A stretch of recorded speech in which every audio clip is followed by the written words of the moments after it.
audiences weren't into it at the time, especially on the mainland. Hong Kong is still under British rule at this point in time. It didn't change over until 97.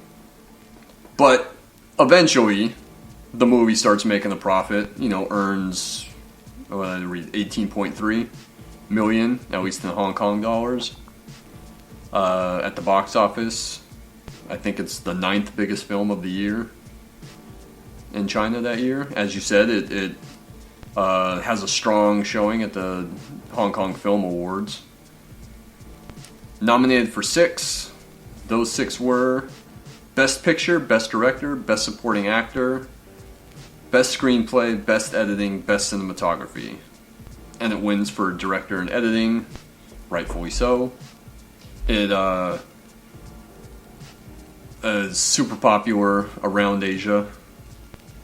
Starts popping up in the States at like some major film festivals, or at least, North America, because I think it showed at Toronto, shows at Cannes in Europe. I don't know when it showed at those. I don't know. It wasn't 89, obviously. I think I read was it was 1990, yeah. 1990. So the following year, it shows at Cannes, and then pops up at some film festivals around. I have it written down here that Chang sent the killer. Terrence Chang, one of the producer, I think worked with John Woo on all of his movies at that point, and still works with them. Claimed a lot of Hong Kong filmmakers are super jealous of The Killer because of its popularity overseas. But he says that international audiences loved it so much more than the Hong Kong audience did. Yeah, that other territories valued it higher than Hong Kong itself. Supposedly, is what he said. That's nuts. That seems like that would be... I mean, that would do really well. I mean, it's not like there hadn't been movies like that before in Hong Kong. Because even the 2 Better Tomorrow movies are out a few years before this. Yeah. It doesn't show up in the United States in actual theaters. But it does get released on VHS, I think, in 92 in the States. Yeah, released on VHS in the United States in the fall of 1992. So it was more of a cult movie by then. That's when, some other guys, Tarantino and Robert Rodriguez, started seeing it. Is when it pops up there. But I think at one point Miramax had the rights to distribute it on VHS, but the Weinsteins wanted to cut it. Which is something that they were notorious for, fucking with films and cutting them up. And Wu put the kibosh on that deal because he didn't want them chopping the movie. Do you know what they wanted to do to it? I have no idea. That was their MO for a lot of years. That they would always want to re-edit the films, much to the detriment of the film itself. But they originally were in the hunt to distribute it, and Wu didn't want them to have those rights to him because he didn't want them to chop the movie. Recut it for American audiences or some shit. Take out this action scene. Something. But later on, it does get the release through Criterion. I knew about it probably the mid-90s. Probably about the time that Hard Target and Broken Arrow had come out. Because a lot of people were talking about John Woo and how he had this huge career in Hong Kong. And he was this crazy action director, so a lot of that stuff started popping up on my radar then. And then that's how I had seen those movies. Plus, I had a friend in high school that was really plugged into cult stuff. Oh, really? Yeah, he introduced me. He was the one that introduced me to The Evil Dead as well. He's the one that introduced me to a lot more of the Hong Kong stuff that I hadn't seen yet. So I owe a lot to him. He kind of helped me get on that path of looking at more films, and especially kind of outside the box films. And he was the one that I got into a lot of stuff with. I think I saw the Killer through him, not Hard Boiled. Hard Boiled was easy enough to come across, in the video store, but I don't remember The Killer. I think he had a dub of The Killer that he let me borrow. But I was super excited. We talked about it earlier, like Criterion had it on. I wish Criterion would re-release them. Or figure that out, whatever it is. Because they're out of print. And as far as I've been collecting Criterion movies, they've been out of print. So like since like the late 90s. While we're talking about physical media, did you ever hear about the John Woo video game that came out in 2007? Starring Chow Yun-fat? No, that's fucking awesome. Yeah, it's called Stranglehold, I believe, and it's very much like that, the kind of bullet time. I have heard of Stranglehold. Mm-hmm. That is familiar. I don't know like any of the specifics. As far as the gameplay, it's very much. Did you ever see, or are you aware of not the movie, but Max Payne, like the video game? Yeah, it's very much like in that spirit, but John Woo did the story, and it's Chow Yun-fat. Awesome. Came out for PS3. I'm not sure if it's remastered or they have any plans on bringing it out, but did you ever play it? I did. It's fun. I didn't beat it because I didn't own it, but what I did play was like if you like crazy action games and you're a fan of John Woo, then it's like a match made in heaven. Very fun stuff. I remember hearing about Stranglehold when I was reading like a reassessment of the killer on a website like one time, and like a lot of the comments had brought up Stranglehold, but I didn't know that it was a video game and that he had done. Yeah, I just thought it was Stranglehold is kind of like in the same vein. I just didn't know it was a John Woo video game with Chow Yun-fat. That's awesome. Yeah, it's crazy. What is how old is Chow Yun-fat right now? Do you know? Any ideas?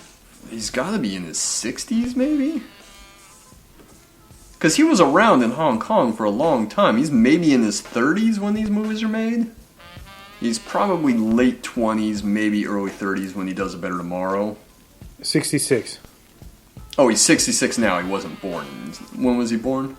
He wasn't born. 55. 55, okay. So he's 66. Sorry, I'm sorry. So he was just in his 30s when he made A Better Tomorrow. So yeah, he's in his 30s through most of his run with Ringo Lam and John Woo. Can I read you some reviews? Oh yeah, please. Please do. The movie defied categorization, but demanded comparisons if only to prove that there had never been anything like it before. Variety said, an extremely violent and superbly made actioner that demonstrates the tight grasp that director John Woo has on the crime genre. And the Washington Post says, the film is like eating popcorn, but not just any old brand. Escape velocity popcorn. Popcorn with a slurp of rocket fuel. Woo's ideas overreach themselves with such a virile swagger that they border on comedy. But with excess like this, you can't help but laugh. This is one rush of a movie. And then later, when they reevaluated it, said the plot didn't exactly break new crime story ground, but that all the Woo flourishes that are elevated are what elevated the film to another level. And then Empire Magazine says that John Woo's style reaches its zenith with The Killer. And I would agree. Like I said, I think Hard Boiled is probably more well known as the straight action movie. But again, Hard Boiled doesn't have the emotional plot to it. It kind of has a little bit, but not to this level. Not even to the level that A Better Tomorrow or Bullet in the Head had. Have you seen Bullet in the Head? No. Have you heard of that? Yes. It's like this weird riff almost on like The Deer Hunter. It's a fucking wild movie. I've never owned it. I've seen it once. And I forget how or where I saw it. It's good though? It is good, yeah. I wish I knew how to acquire that or where it ended up going. Isn't there a shitty Stallone movie that has that same name? Yes. Yeah. A shitty, like, late career Walter Hill film. Oh, that was Walter Hill? Yeah, it's a Walter Hill movie. I didn't know that. Who is one of the directors that was considering a remake of this at one point in time. But Woo says The Killer and Bullet in the Head are his favorite movies. Okay. Personal favorites. I remember that, yeah. Yeah, Walter Hill. And where's it in my notes? 1992.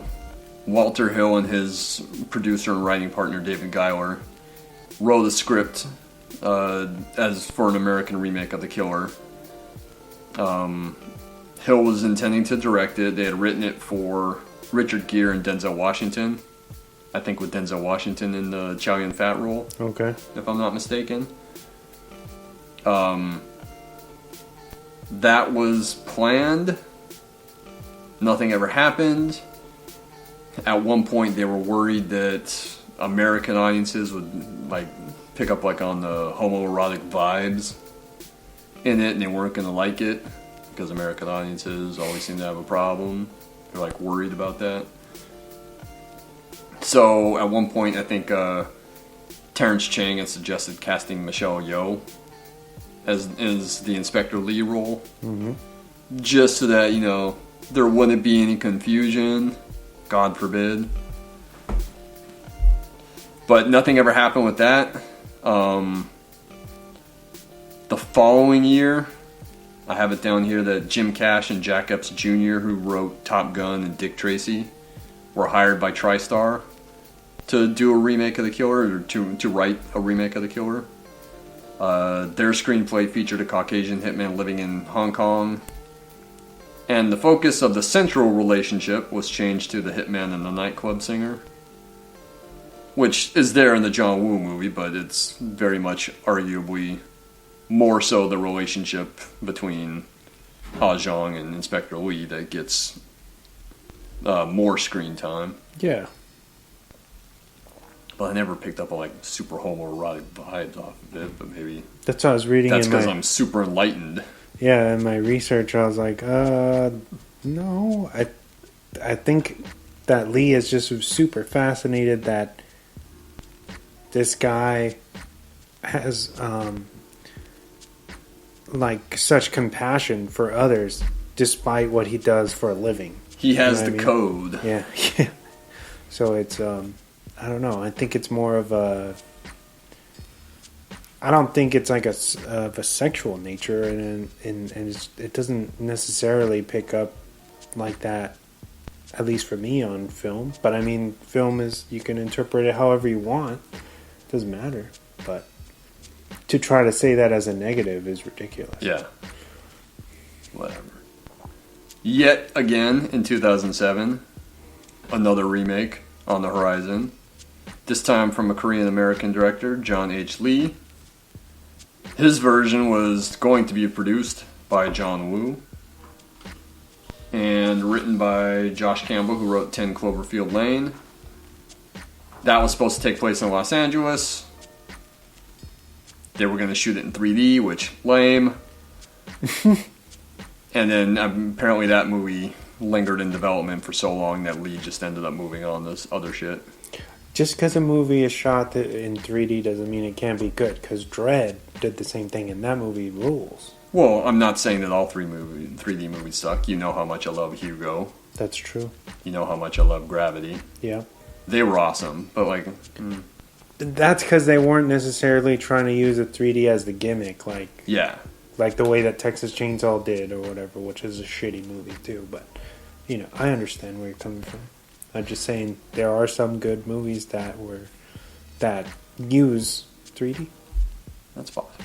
That's possible. I'm more bitter about 3D stuff because I wear glasses already. So it's it's already a pain in the ass for me if I'm going to see a movie in 3D, which 3D seems to have had its time and seems to not be a big deal as much anymore. Until Avatar 2. Until Avatar 2 comes out. The Way of the Water, apparently, is what it's that called. Was the official title that they gave at CinemaCon, right? Yeah. I wonder. I think it's going to do big, but I'm wondering how much of a drop-off it's going to have. Because Avatar hung around for a long time. Mm-hmm.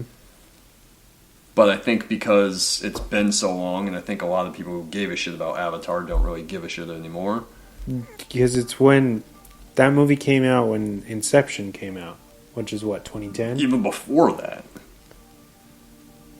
It came out, I think, at the end of 2009. Oh. So I'm kind of curious to see. I'm guessing it'll